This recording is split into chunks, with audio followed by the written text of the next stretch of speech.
Ayer a la tarde se conoció la intempestiva salida de... intempestiva por lo que la detonó, pero era un conflicto que ya se venía desarrollando en el INDEC entre el titular del Instituto Nacional de Estadística y Censo, eso es el INDEC, que era Marco Labaña, designado ahí hace 6 años por Alberto Fernández, que a raíz de un conflicto que tuvo con el ministro de Economía y con el presidente de la Nación, salió y presentó su renuncia. Esto ocurrió a una semana de que se conozca el número de inflación del mes de enero y cuando ya estaba todo listo en el Instituto de Estadística y Censo del INDEC para que a partir de enero se recalibrara cómo se calcula la inflación. No era algo ni intempestivo ni nada muy improvisado, más bien todo lo contrario. Como les venimos contando, la inflación mide consumos promedios de una familia tipo. Dentro de esos consumos promedios, el mundo va cambiando y cambian los consumos. Entonces, la canasta que tiene la Argentina, que mide hoy el INDEC, es una canasta que tiene que ver con los consumos del año 2004. Entonces, por ejemplo, la telefonía, los streamings, el fenómeno de que hay cada vez más inquilinos y menos propietarios, el peso de los servicios públicos, todo eso tiene hoy una ponderación, porque no es un promedio de todos los precios por igual. Se ponderan, o sea, respecto de los ingresos de una familia, cuánto destina a cada rubro hace que después se saque el número total. Entonces, en esa ponderación hay rubros que crecen, rubros que bajan y, por ejemplo, ni hablar, telefonía, internet, un montón de rubros que hoy tienen una presencia en los consumos de un hogar familiar promedio diferente a lo que tenían hace más de 20 años atrás. Bueno, habitualmente en los estándares internacionales respecto a las buenas prácticas en materia de estadísticas, lo que establecen es una recomendación de que esas canastas se revisen cada un periodo de 5 o 7 años. Nosotros estamos con una canasta del 2004, es decir, que es una canasta que tiene 22 años, que no es todo culpa de este gobierno. Primero ocurrió lo que ocurrió durante el kirchnerismo, que este es el problema que hace tan sensible lo que acaba de hacer Javier Milei. ¿Por qué? ¿Qué pasó? En el 2007, ustedes saben, hubo una intervención bochornosa del gobierno de Cristina Fernández de Kirchner, del prepotente de Guillermo Moreno, que ahora se pasea por algunos medios como si fuese un héroe, pero fue a destrozar la independencia del INDEC. El INDEC además es un instituto que tiene por ley su propia autonomía, que tiene autarquía, que es lo que le hace defender la independencia de la estadística, porque es muy sensible para un gobierno el número de inflación, por ejemplo. Entonces, por ejemplo, el INDEC tiene prohibido anticiparle al Ministerio de Economía con antelación qué número le dio como resultado de la inflación.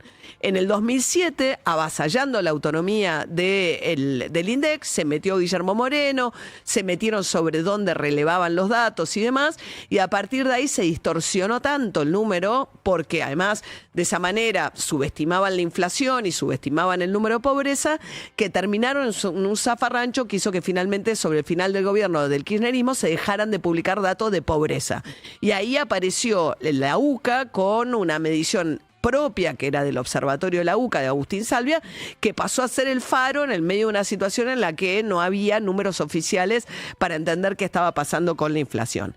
Luego de esa intervención, cuando llega Alberto Fernández al gobierno, como la vicepresidenta era Cristina Fernández de Kirchner y estaba el kirchnerismo, tratando de dar una señal de decir, miren, yo esta vez no voy a hacer lo mismo, voy a respetar la autonomía y voy a preocuparme de que se restituya la credibilidad del INDEC, lo elige a Marco Labaña y lo pone al frente del INDEC.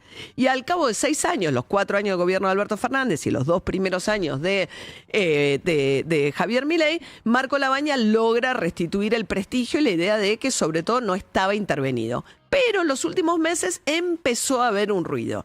Y empezaron a ver algunos economistas decir, che, ¿por qué están demorando la nueva canasta? Bueno, entonces la nueva canasta va a tener más pesos de servicios, como le decía. Durante los primeros años del gobierno de Milei, como Alberto Fernández había cometido el error también de volver a estar con la bola de los subsidios que peleó tanto Martín Guzmán en contra de eso, viene Milei y empieza la quita de subsidio a los servicios públicos. Razón por la cual, que ahora se va a acelerar además, para los sectores medios. Razón por la cual el rubro servicios estos 2 primeros años estuvo tuvo una inflación por arriba de alimentos, por ejemplo. Entonces, con esta nueva canasta, la inflación, y esto es una discusión que ya venían teniendo los economistas, hubiese sido más alta estos primeros 2 años de Milei con la otra medición. No tanto más alta, pero un poco más alta. Y eso hace también que la baja que Milei exagera respecto a cuánto cayó la pobreza no sería tan grande tampoco. ¿Por qué? Porque la pobreza se mide por ingresos. Entonces, si vos, basada en lo que cuesta una canasta básica, si vos cambias la canasta básica y la canasta básica se vuelve más cara, bueno, menos gente va a llegar a tener ese ingreso. Entonces, es inflación que influye sobre también los números de pobreza. Ya hacía varios meses que había empezado un run diciendo, che, a mí no me terminan de cerrar los números, porque con lo que está pasando, esto no es tan preciso. Además, sí te pusiste más preciso en otros aspectos, que es a medir el ingreso declarado, porque antiguamente era solo lo que la gente decía, y la gente tendía a decir que ganaba menos de lo que ganaba, y ahora estás midiendo mejor ingresos, pero no estás midiendo también los gastos. Entonces, che, ¿qué está pasando? Entonces empezó Agustín Salvia, empezó una discusión por ahí muy encapsulada en Twitter con algunos economistas que decían, che, tengamos en cuenta esta otra canasta. De hecho, hay un economista de la Ditela que venía midiendo según la otra canasta, que ya hasta hace tanto tiempo que ya hay mediciones alternativas, que insisto, no es tanta la diferencia, pero es un poco más alta la inflación, con lo cual la baja de la pobreza no es tan grande, y empezás a discutir otras cuestiones ahí adentro. Dentro de una situación que ya venía como rumiándose, la instrumentación de esta la nueva canasta, la que mide hoy es del 2004, consumo del 2004. 2018 ya se había terminado de decir, bueno, los nuevos consumos son estos. ¿Qué pasó? Después vino la pandemia y se empezó a postergar. O sea, ya quedó vieja la medición, pero no importa, era del 2018. Entonces dicen, bueno, vamos a empezar a medir los consumos de una familia tipo, ahora son estos. Tomemos como referencia esta elaboración que se hizo en el 2018. Eso no es una cosa que se hace de la noche a la mañana. Hacia fines del año pasado, octubre, ya estaba lista. El Fondo Monetario dijo que era deseable, que había que instrumentarla. El Banco Central anunció hace pocos días, bueno, se viene la nueva canasta. En octubre del año pasado la habían discutido, entonces en el gobierno dijeron, no, empezá en enero, porque si no te influye la estacionalidad, mejor tener cosas comparables, arranquemos en enero. Bueno, Marco Labaña, venían tironeándose, ok, empezamos en enero con la nueva medición de la canasta de inflación. Cuando llega enero, una semana antes, porque el número de INDEC está planificado cuando se tiene que publicar, que es el martes que viene, una semana antes, Caputo va a la mañana al programa de Feynman y dice, inflación de enero 2,5. Diciembre así había sido 2,8. Y se suponía que ahora entraba el nuevo número. No se sabe, porque ahora es un misterio que le hubiese dado al INDEC la inflación de enero que tenía que publicar el martes que viene. Pero quizá le daba 3, con un 3 adelante, con un presidente que viene diciendo vamos a 0, vamos a 1, y resulta que los últimos meses la inflación solo subió, no es que solo bajó. Y el propio Caputo, además, admitió en esta salida mediática, hizo una a la mañana y otra a la tarde, para tratar de hacer un poco de control de la información, de lo que estaba circulando sobre esto, dijo que ahora va a arrancar el periodo de quita de subsidio de servicios. Con lo cual, el argumento ridículo, porque si vos decís, tengo una nueva canasta donde los servicios pesan más, voy a iniciar un proceso de quita de subsidios este año, ¿cuál es la conclusión? Que la inflación va a subir, no es que va a bajar. Entonces, el argumento de que el gobierno decidió que no publicaba el nuevo índice porque si bajaba no le iban a creer, porque me van a decir que estoy manipulando, es ridículo. Y los economistas le decían, publica los dos números, no tenés ningún problema. Puedes publicar como punto de referencia lo que te hubiese dado con la canasta vieja y lo que te hubiese dado con la canasta nueva. Pero adicionalmente al problema, porque uno puede decir, ¿qué está peleando Milei?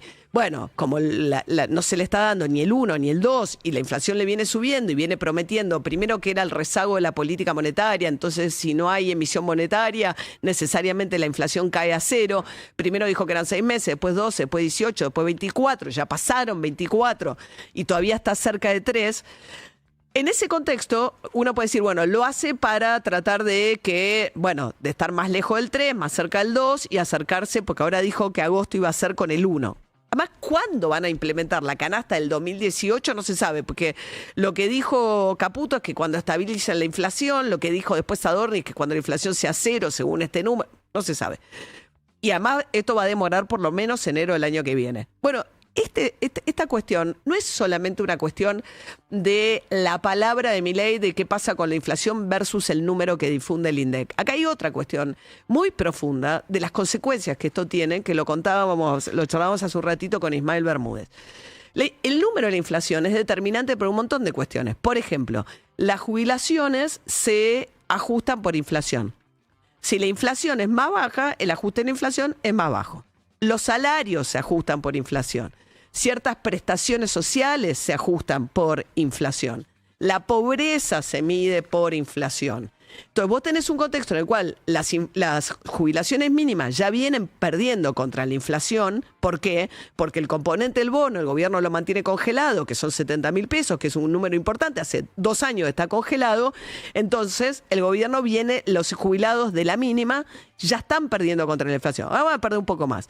Los salarios vienen en una situación muy planchada, muy compleja. La idea es que los ingresos disponibles, las familias, después de que pagan los servicios públicos y eventualmente el endeudamiento, que empieza a tener un peso también, es cada vez más chico. Bueno, si la paritaria, ahora le ofrecieron a los de la fraternidad que van al paro pasado mañana, los trenes, un 1%. Entonces lo que hace eso es un contexto de salarios planchados, plancharlos todavía más, si ese índice de inflación que vos estás estimando mes a mes subestima la inflación real.